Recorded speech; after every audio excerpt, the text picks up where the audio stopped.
विष्णुः गुरुर्देवो महेश्वरः गुरु साक्षात् परब्रह्म तस्मै श्री गुरवे नमः। विद्या प्रदात श्री गुरुराय तमस विनाशक करुणामय गुरु पूर्णिमा पावना पर्वदि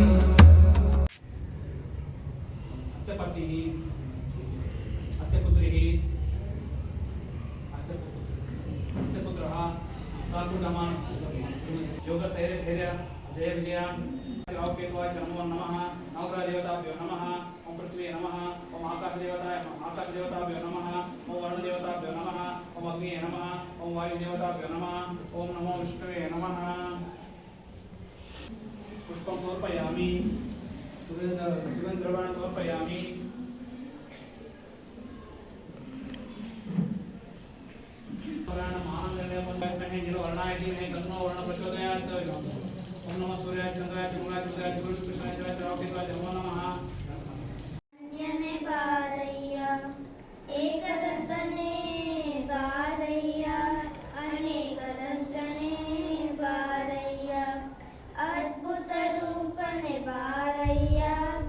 अद्भुत महिमने बारैया मरण ज्योतिये बारैया।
प्रत्यर्थी गजकेसरी व्यासतीर्थ गुरुर्भूयात् अस्मदिष्टाರ್ಥसिद्धये।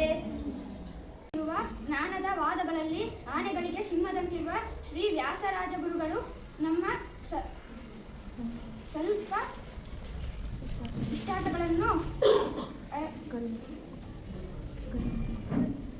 ಅಜ್ಞಾನತಿಮಿರಾಂತಸ್ಯ ಜ್ಞಾನಾಂಜನಶಲಾಕಯ ಚಕ್ಷುರುನ್ಮಿಲಿತಮಿನಾಂತೇನ ನಮಃ. ಅಂಧಕಾರದಲ್ಲಿರುವಾಗ ಜ್ಞಾನವೆಂಬ ಅಂಜನವನ್ನು ಹಚ್ಚಿ ನನ್ನ ವಿವೇಕದ ಕಣ್ಣುಗಳನ್ನು ತೆರೆದ ಗುರುಗಳಿಗೆ ನನ್ನ ಪರಮ ನಮಸ್ಕಾರಗಳು. लक्ष्मीकान्तं कमलनयनं योगिरुद्धान्यगम्यं वन्दे विष्णुं भवभयहरं सर्वलोकैकनाथं मेघश्यामं पीतकौशेयवासं श्रीवत्साङ्कं कौस्तुभोद्भासिताङ्गं पुण्योपेतं पुण्डरीकायताक्षं विष्णुं वन्दे सर्वलोकैकनाथं नमस्तमस्तु ओं नमः इति। मेघवर्णं शुभाङ्गं लक्ष्मीकान्तं कमलनयनं योगिरुद्धान्यगम्यं वन्दे विष्णुं भवभयहरं सर्वलोकैकनाथं व्यासाय विष्णुरूपाय व्यासरूपाय विष्णवे नमो वै ब्रह्मनिधे वासिष्ठाय नमो नमः। वक्रतुण्ड महाकाय सूर्यकोटिसमप्रभा निर्विघ्नं कुरु मे देव सर्वकार्ये सर्वदा कायेन वाचा मनसेन्द्रियैर्वा बुद्ध्यात्मना वा प्रकृते वा करोमि यत् सकलं परस्मै नारायणायति समर्पयामि।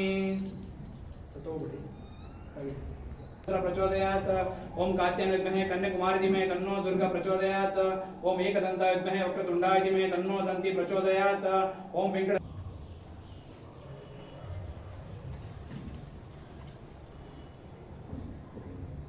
मया दोषान् अशेषान् विहितां हरे क्षमस्वत्वं शेषशैलशिखामणे अज्ञानिना मया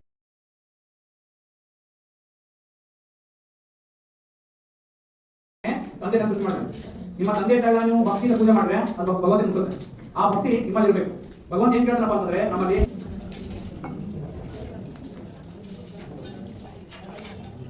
ಪಾದದಲ್ಲಿ ಅಷ್ಟಕುಮಾಚಿ ಕಾಲಿಗೆ ಎರಡು ಕಾಲಿಗೆ ಅಷ್ಟಕುಮಾಚಿ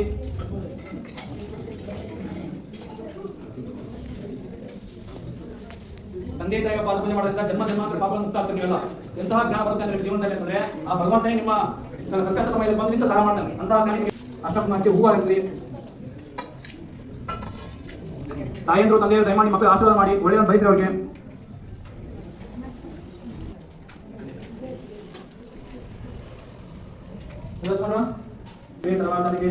ಗೌರಿ ನಾರಾಯಣ ಮತ್ತೆ ಯಾದೇಂದ್ರ ಭುಜೇಶ ಮಾತು ಅವಧಿಗೆ ಪಕಡಿಕೊಳ್ಳಿ. ಅಲ್ಲಿ ಪಕ್ಕದಲ್ಲಿ ಎಲ್ಲ ತಂದೆಗಳು ನಿಮ್ಮ ಮಕ್ಕಳು ಎಲ್ಲ ತಗೊಳ್ಳಿ. ತೆಗೆದುಕೊಳ್ಳಿ ತಟ್ಟೆಯಿಂದ ಮಕ್ಕಳ ತಟ್ಟೆ ತಗೊಳ್ಳಿ. ಎಲ್ಲ ಓದನ್ನು ಹಾಕೊಳ್ಳಿ. ಪ್ರದಕ್ಷಿಣೆ ಮೊದಲೇ ಪ್ರದಕ್ಷಿಣೆ ಮಾಡಬೇಕು. ಒಂದಷ್ಟು ಪ್ರದಕ್ಷಿಣೆ ಮಾಡಿ ಸಮರ್ಪಯಾಮಿ ಕೂತ್ಕೊಳ್ಳಿ. ಮಂಡಿಗೆ ನಮಸ್ಕಾರ ಮಾಡಿ. ಮತ್ತೆ ಎದ್ದೇಳಿ ಎದ್ದಿದ್ಕೊಳ್ಳಿ. ಇನ್ನೊಂದು ಪ್ರದಕ್ಷಿಣೆ ಮಾಡಿ. ಕೊನೆ ಪ್ರದಕ್ಷಿಣೆ. ಕೂತ್ಕೊಳ್ಳಿ. ನಮಸ್ಕಾರ ಮಾಡಿ ಕೂತ್ಕೊಂಡ್ಬಿಡಿ. ತಪ್ಪು ಮಾಡ್ತೀವಿ. ತಪ್ಪು ಮಾಡೋ ದಿನನೇ ಇಲ್ಲ. ದಿನ ತಪ್ಪು ಮಾಡದೆ ಮಾಡ್ತೀವಿ. ಏನ್ ತಪ್ಪು ಮಾಡ್ತೀವಿ ನಾವು? ಇಳಿದು ತಪ್ಪು ಮಾಡ್ತೀವಿ, ತಿಳಿಯೋದು ತಪ್ಪು ಮಾಡ್ತೀವಿ. ಒಂದು ಸಣ್ಣ ಇರೋದನ್ನ ಕಳ್ಸಕ್ ಬಂತೀವಿ. ನಾನೇ ಕಳಿಸ್ತಾರೆ. ಸಾಧನ ಗಳಿಸಿದಾಗ ಮುಕ್ತಿ ಸಿಗುತ್ತೆ. ಯಾವಾಗ ಸಿಗುತ್ತೆ? ಯಾವಾಗ ಏನ್ ಸಾಧನೆ ಮಾಡಬೇಕು? ಭಗವಂತನು ಸಹ ನಿಮ್ಮ ಹೆಸರು ನೆನೆಸಬೇಕು. ನೋಡಿ, ಭಗವಂತನಿಗೆ ಲಕ್ಷ ಕೋಟಿ ಜನರಿದ್ದಾರೆ. ಒಬ್ಬರೇ ಅಲ್ಲ.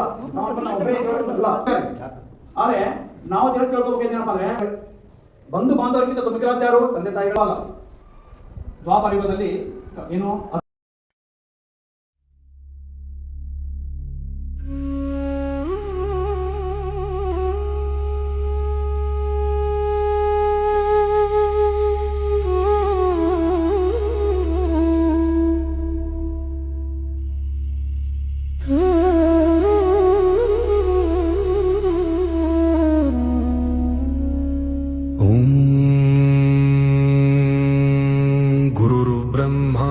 गुरुर्विष्णुः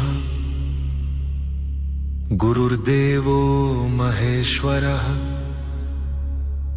गुरुसाक्षात् परब्रह्म. Thank you for giving this opportunity. This occasion is very important and everyone have to follow. By this, the students will know the importance of the parents and they develop the rapport between the parents and the children. The teachers are telling by this the parents are equivalent to guru, and I am telling why, because they are the margadarshan for your career. Every day just I am requesting every student.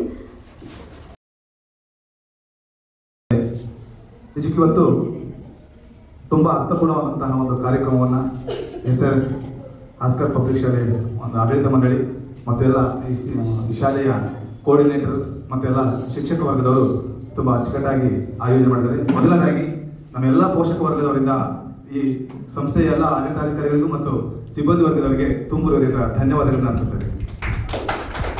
ಇವತ್ತು ಜಗತ್ತು ಆಧುನಿಕತೆ ಹಿಂದೆ ಓಡ್ತಾ ಇದೆ. ಈ social media ತಂತ್ರಜ್ಞಾನದ ಹಿಂದೆ ಜಗತ್ತು ಓಡ್ತಾ ನಮ್ಮ ಮಕ್ಕಳು ತಂದೆ ತಾಯಿಯ ಮಹತ್ವವನ್ನು ಸಾರುವಂತಹ ಸುದಿನ. ಅದು ನಮ್ಮ ಮಕ್ಕಳಿಗೆ ಈ ಬಾಲ್ಯದಲ್ಲಿಯೇ ಅಂತ ಸಂಸ್ಕಾರವನ್ನ ಕಲಿಸೋದಕ್ಕೆ ತಾವು ತಮ್ಮ ಜೀವನದಲ್ಲಿ ಅಳವಡಿಸ್ಕೊಳ್ಳೋದಕ್ಕೆ ಅತ್ಯುತ್ತಮವಾದಂತಹ ಒಂದು ಕಾರ್ಯಕ್ರಮ.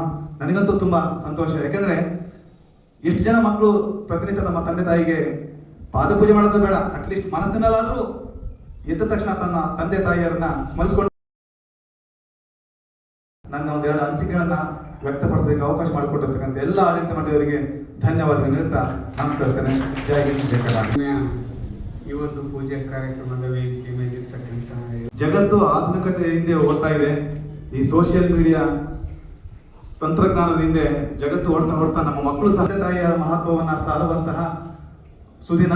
ಅದು ನಮ್ಮ ಮಕ್ಕಳಿಗೆ ಈ ಬಾಲ್ಯದಲ್ಲಿಯೇ ಅಂತ ಸಂಸ್ಕಾರವನ್ನ ಕಲಿಸೋದಕ್ಕೆ, ತಾವು ತಮ್ಮ ಜೀವನದಲ್ಲಿ ಅಳವಡಿಸ್ಕೊಳ್ಳೋದಕ್ಕೆ ಅತ್ಯುತ್ತಮವಾದಂತಹ ಒಂದು ಕಾರ್ಯಕ್ರಮ. ನನಗಂತೂ ತುಂಬ ಸಂತೋಷ. ಯಾಕೆಂದರೆ ಎಷ್ಟು ಜನ ಮಕ್ಕಳು ಪ್ರತಿನಿತ್ಯ ತಮ್ಮ ತಂದೆ ತಾಯಿಗೆ ಪಾದಪೂಜೆ ಮಾಡೋದು ಬೇಡ, ಅಟ್ಲೀಸ್ಟ್ ಮನಸ್ಸಿನಲ್ಲಾದರೂ ಎದ್ದ ತಕ್ಷಣ ತನ್ನ ತಂದೆ ತಾಯಿಯರನ್ನ ಸ್ಮರಿಸ್ಕೊಂಡ್ರೆ ಅದೇ ನಮ್ಮ ಪುಣ್ಯ ಮತ್ತು ಆ ಮಕ್ಕಳಿಗೆ ಶ್ರೇಯಸ್ಸು. ನಿಜಕ್ಕೂ ಎಲ್ಲ ಮಕ್ಕಳು ನೀವೆಲ್ಲ ಪುಣ್ಯವಂತರು. ನಿಮಗೆ ನಿಮ್ಮ ತಂದೆ ತಾಯಿಯರ ಪಾದ ಪೂಜೆಯನ್ನ ಮಾಡುವಂತಹ ಸದಾವಕಾಶವನ್ನ ಈ ಸಂಸ್ಥೆ ಒದಗಿಸಿಕೊಟ್ಟಿದೆ. ವೈದಿಕರಿಗೆ, ಶಿಕ್ಷಕರಿಗೆ, ಪೋಷಕರಿಗೆ ಮತ್ತು ಎಲ್ಲ ನನ್ನ ನೆಚ್ಚಿನ ವಿದ್ಯಾರ್ಥಿಗಳು, ಇವತ್ತು ನಾವು ಅರಿವು ಮೂಡಿಸೋದನ್ನೇ ಮರ್ತು ಬಿಡ್ತೀವಿ. ಫಸ್ಟ್ ಆಫ್ ಆಲ್ ಮಕ್ಕಳಿಗೆ ಅರಿವು ಮೂಡಿಸೋದು ಯಾರ ಜವಾಬ್ದಾರಿ? ಪೇರೆಂಟ್ಸ್ ಜವಾಬ್ದಾರಿ. ನಾವು ಫಸ್ಟ್ ನಡೆದು ಆಮೇಲೆ ಮಕ್ಕಳಿಗೆ ಹೇಳ್ಬೇಕು. ನಾವೇ ಬಿಟ್ಬಿಡ್ತೀವಿ ಅದನ್ನು.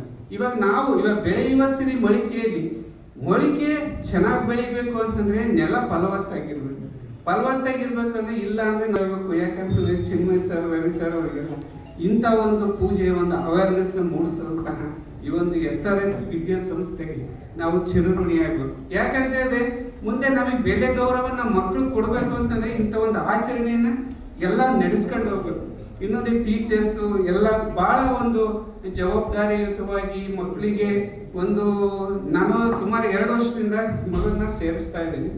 ಎಲ್ಲ ಪ್ರತಿಯೊಂದು ವಿಚಾರವಾಗಿ ಅವರನ್ನು ಇದು ಮಾಡ್ತಾರೆ. ಯಾವುದೊಂದು ಫೆಸ್ಟಿವಲ್ ಬರಲಿ, ಅದರದ್ದೊಂದು ಗಾಳಿಪಟದ್ದೇ ಬರಲಿ, ಪೇರೆಂಟ್ಸ್ ಡೇ ಬರಲಿ, ಯಾವುದೇ ಬರಲಿ, ಅದನ್ನು ಅರ್ಥಪೂರ್ಣವಾಗಿ ಮಕ್ಕಳಿಗೆ ಅರ್ಥ ಮಾಡಿಸ್ತಾರೆ.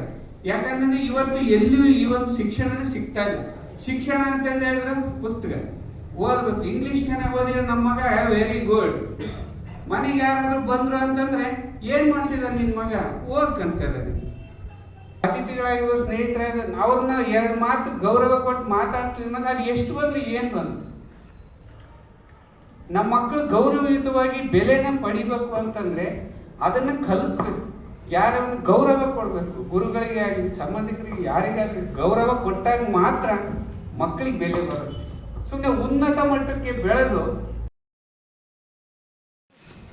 ಈ ಒಂದು ಪೂಜಾ ಕೈಂಕರ್ಯಕ್ಕೆ ಆಗಮಿಸಿರುವಂತಹ ಎಲ್ಲ ಪೋಷಕ ಬಂಧು ಮಿತ್ರರೇ ಮತ್ತು ಮುದ್ದಿನ ಮಕ್ಕಳೇ, ಈ ಶಾಲೆಯ ಆಡಳಿತಾಧಿಕಾರಿ ಆಗಿರ್ತಕ್ಕಂಥ ಡಾಕ್ಟರ್ ಚಿನ್ಮಯ್ ಸಾಲಿಮಠ್ ಸರ್ ಅವರೇ, ಉಳಿರ್ತಕ್ಕಂಥ ಎಲ್ಲ ಸಹೋದ್ಯೋಗಿ ಶಿಕ್ಷಕ ಮಿತ್ರರೇ, ತಮಗೆಲ್ಲ ಗೊತ್ತಿರೋ ಹಾಗೆ ಈ ಪೋಷಕ ಮಿತ್ರರು ತಮ್ಮ ಅಭಿಪ್ರಾಯಗಳಲ್ಲಿ ಹೇಳಿದರು. ಇದರ ಪ್ರಾಮುಖ್ಯತೆ, ನಮ್ಮ ಪಾತ್ರ ಏನು, ಪೋಷಕರ ಪಾತ್ರ ಏನು, ಅದರ ಜೊತೆಯಲ್ಲಿ ಮಕ್ಕಳ ಜವಾಬ್ದಾರಿಗಳು ಏನು ಅನ್ನೋದ್ರ ಬಗ್ಗೆ ಆಲ್ರೆಡಿ ಎಲ್ಲವನ್ನೂ ಸವಿವರವಾಗಿ ಹೇಳಿದ್ದಾರೆ.